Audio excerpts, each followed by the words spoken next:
நெல்லையில் புதிதாக கட்டப்பட்டு வரும் தேவாலயத்தின் மேற்கூரை இடிந்து விபத்துக்குள்ளாகி இருக்கிறது. இதில் இடிபாடுகளில் சிக்கியவர்கள் மீட்கப்பட்டு மருத்துவமனைக்கு அனுப்பப்பட்டு வருகிறார்கள். இது தொடர்பாக கூடுதல் தகவல்களை நமது செய்தியாளர் நாகராஜிடம் தொலைபேசி வாயிலாக கேட்கலாம்.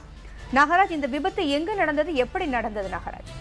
அதாவது நெல்லையில திருநெல்வேலியில புதிய பேருந்து நிலையம் அருகே இருக்கிறது ஒரு சேவை காலனி. அந்த பகுதியில் உள்ள புதிய தேவாலய கட்டடம், அதாவது நல்மேப்பர் நகர். இந்த பகுதி இந்த சேகர் நகர் இருக்க நல்மேப்பர் ஆலயம் சொல்லக்கூடிய ஒரு புதிய தேவாலயம் கட்டப்பட்டு வருது. இந்த தேவாலயம் கட்டப்பட்டு வர்றதுல மேற்கூரை இடிந்து விழுந்திருக்கு. அதை இப்ப நம்ம பார்க்கலாம். நீங்க இந்த இடத்துல எந்த அளவுக்கு எவ்வளவு தூரம் பெருசு அப்படிங்கிறத நீங்க நம்ம விசுவல்ல பார்க்கலாம். அதாவது இந்த அளவுக்கு, அதாவது இவ்வளவு பெரிய ஒரு கட்டடம், தேவாலய கட்டடம் கட்டப்பட்டு அதன் ஒரு 70% பணிகளுக்கும் மேலாக முடிவடைந்த நிலையில் தற்பொழுது மேற்கூரை அமைக்கும் பணி நடந்து வந்துட்டு இருக்கு. அந்த நிலையில தான் இந்த கட்டடம் இடிந்து விழுந்திருக்கு. இதுல தற்பொழுது வரைக்கும் ஒரு 10க்கும் மேற்பட்டோர் மீட்கப்பட்டிருக்கதா தற்பொழுது தீயணைப்பு துறையினும் காவல்துறையினும் சொல்றாங்க. ஆனா மேலும் சிலர் சிக்கி இருக்கலாம். அந்த கோணத்துல இப்ப தற்பொழுது மீண்டும் தேடப்பட்டு வருது. ஆனா 3 பேர் அப்படிங்கிறாங்க. ஆனா இப்ப 4 பேர் அப்படின்னு சொல்லப்படுது. ஆனா இந்த உள்ள சிக்கியுள்ள அந்த கட்டுமான தொழிலாளர்களை மீட்கும் பணி தற்பொழுது தீவிரமாக நமது தீயணைப்பு துறை வீரர்களும் காவல்துறையினரும் சேர்ந்து அந்த பகுதியை சேர்ந்த பொதுமக்களும் அந்த கட்டுமான தொழிலாளர்களும் இந்த மீட்பு பணியில் ஈடுபட்டிருக்காங்க. தற்பொழுது நாகராஜன், இந்த சம்பவம் நடைபெற்றதிலிருந்து மீட்பு பணிகள், தற்போதைய மீட்பு பணிகள் எப்படி நடைபெற்று வருகிறது? சம்பவ இடத்திற்கு யார் யாரெல்லாம் அதிகாரிகள் வந்திருக்காங்க? அதாவது சம்பவம் நடந்தது முதல்ல மாலை 8 மணிக்கு மேல, அந்த மாலை 8 மணிக்கு இந்த சம்பவம் நடந்திருக்கு. சம்பவம் நடந்த உடனே அந்த பகுதியை சேர்ந்த காவல் ஆய்வாளர்களுக்கு தகவல் வந்திருக்கு. அதனை தீயணைப்பு துறை அதிகாரிகளுக்கும் தகவல் கொடுத்த உடனே அனைவருமே அந்த சம்பவ இடத்திற்கு உடனே தீயணைப்பு துறை அதிகாரிகள் அவர்கள் உடனடியாக வந்திருக்காங்க. அவங்க வந்து இந்த மீட்பு பணியில் ஈடுபட்டிருக்காங்க. 20க்கும் மேற்பட்ட தீயணைப்பு துறை வீரர்கள் வந்து இந்த மீட்பு பணியில் ஈடுபட்டு வராங்க. இந்த சம்பவ இடத்துல உடனடியாக காவல்துறை உயர் அதிகாரிகள் வந்து பார்வையிட்டிருக்காங்க.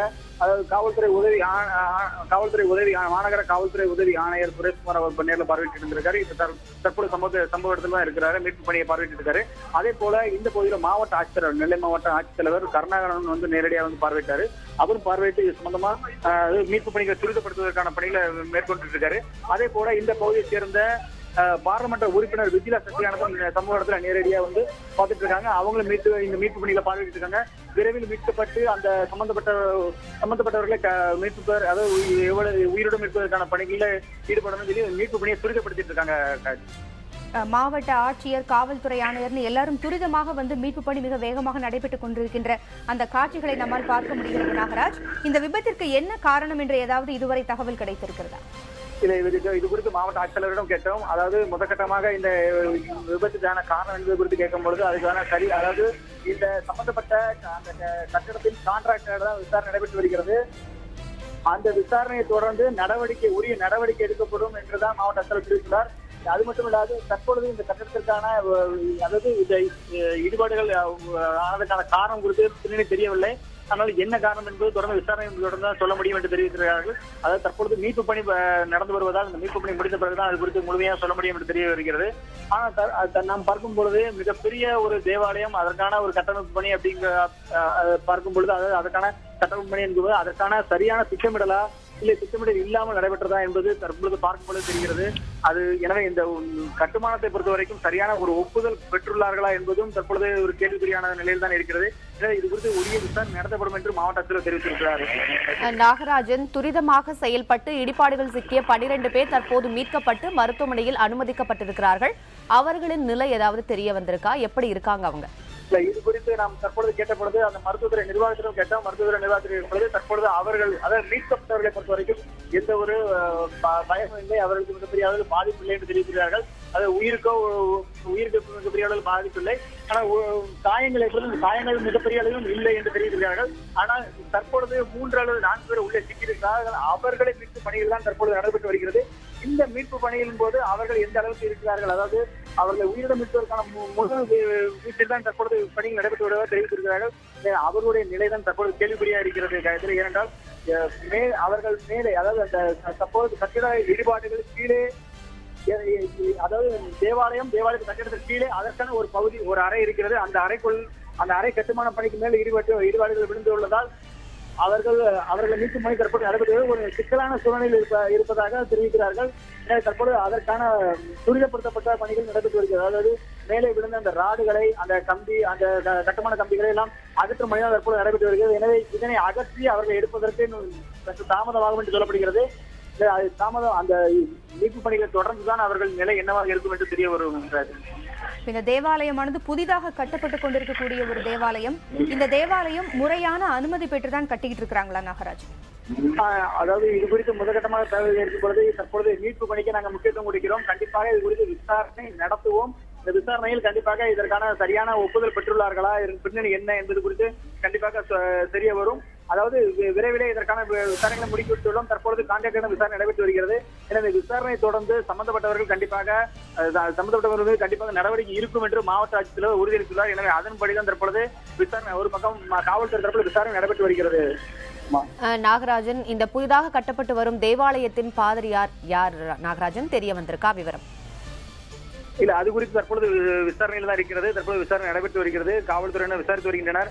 அதாவது இதற்கான உரிமையாளர் யார், அந்த பாதிரியார் யார், எந்த அளவுக்கு திட்டமிட்டிருந்தார், இந்த எந்த கால அளவில் சரியான கால அளவில் திட்டமிடப்பட்டு முடிக்கப்படுவதற்காக செய்யப்பட்டதா அல்லது குறுகிய காலத்தில் முடிப்பதற்காக செய்யப்பட்டதா என்பது குறித்து விசாரணை நடைபெற்று வருகிறது. எனவே இந்த விசாரணை முடிந்த பிறகுதான், அதாவது தொடர் விசாரணை நடப்பதால் அந்த விசாரணை முடிந்த பிறகுதான் உறுதியான நடவடிக்கைகள் எடுக்க முடியும் என்று தற்பொழுது காவல்துறை தரப்பில் சொல்லப்படுகிறது. இவர்கள் தற்பொழுது முக்கியம் காட்டுவது இவர்களை மீட்பு பணிகளில் தான் முக்கியம் காட்டி வருகிறார்கள். எனவே அந்த மீட்பு பணியின் போது எங்களால் முழுமையாக சொல்ல முடியவில்லை. மீட்பு பணி முடிந்த பிறகுதான் இது சம்பந்தமான நடவடிக்கை குறித்து, அதாவது விசாரணை குறித்து நடவடிக்கைகளை தெளிவாக சொல்ல முடியும் என்று தெரிவித்தார்கள்.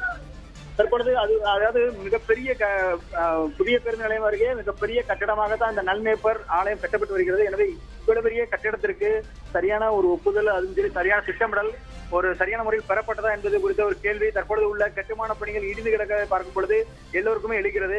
எனவே இதன் பின்னணி என்ன, விரைவாக கட்டுவதற்காக ஏற்பாடு செய்யப்பட்டுள்ளதா என்பது குறித்த பின்னணிகள் அடுத்தடுத்து தெரிய வரும் என்று காவல்துறை தரப்பில் சொல்லப்படுகிறது.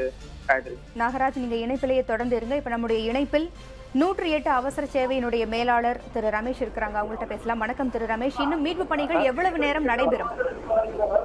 வணக்கம் மேடம். இதுவரை பாதிக்கப்பட்ட 8 பேரை வண்டி எடுத்து திருநெல்வேலி மெடிக்கல் காலேஜில் அனுமதிக்கப்பட்டிருக்காங்க. இன்னும் 20 பேர் மேல பாதிக்கப்பட்டதா சொல்லிடுறாங்க. பட் அது எவ்வளவு நேரம் ஆகும்னு டைம் கேட்டதில்லை. ஏன்னா அவங்க ரொம்ப பாதுகாடியில இருக்கிற மாதிரி இருக்கு. இப்ப 12 பேரை மீட் இருக்கிறதா சொன்னீங்க. அவங்களுடைய நிலை எப்படி இருக்குது? இல்ல மேடம், அவங்களுக்கு கை பிராக்சர், கால் பிராக்சர், அந்த பிராக்சர் உடல், அதாவது உயிர் போகும் நிலை அளவுக்கு இல்லை மேடம்.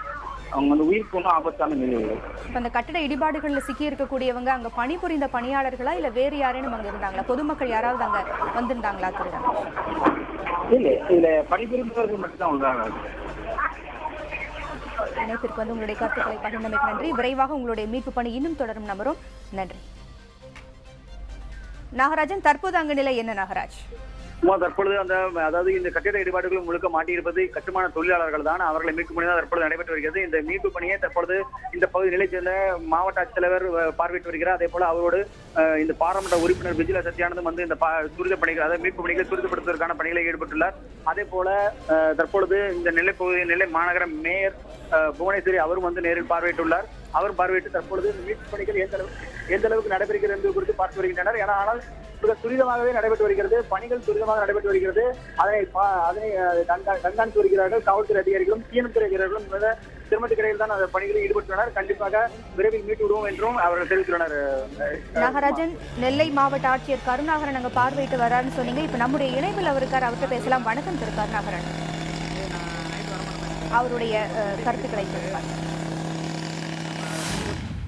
இந்த விபத்து நடைபெற்ற பொழுது